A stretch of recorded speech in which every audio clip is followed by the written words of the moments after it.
sa amin, to be candid, no, may pagka-insincere, parang galing sa ilong. Okay na sana sa umpisa nung sabi niya na galing sa ilong. Ng mayorang Pilipino, itong sinasabing maganda economic performance. Pero napansin nyo, nung kagad niya pinasok yung usapin ng presyo, lalo rin sa bigas, pero habang sabihin niya, ramdam ko na hindi niya, alam ko na hindi niya ramdam, pero bilang hugas kamay siya. Parang sinisi yung mga ekstern na salik, yung merkado, yung may kasalanan sa pagtaas ng presyo ng bilihin.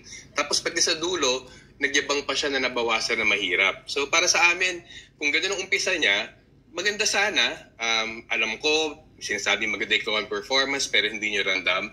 Pero kung agad naman siya ng hugas kamay, tapos sa pinakadulo, sabihin niya, pagyayabang pa niya na sa kanyang panunungkulan, nabawasan na mahirap, medyo sa amin, kaduda-duda yun eh. Tapos lahat ng mga sinabi sa loob, I'm sure pinakinggan niyo rin doon.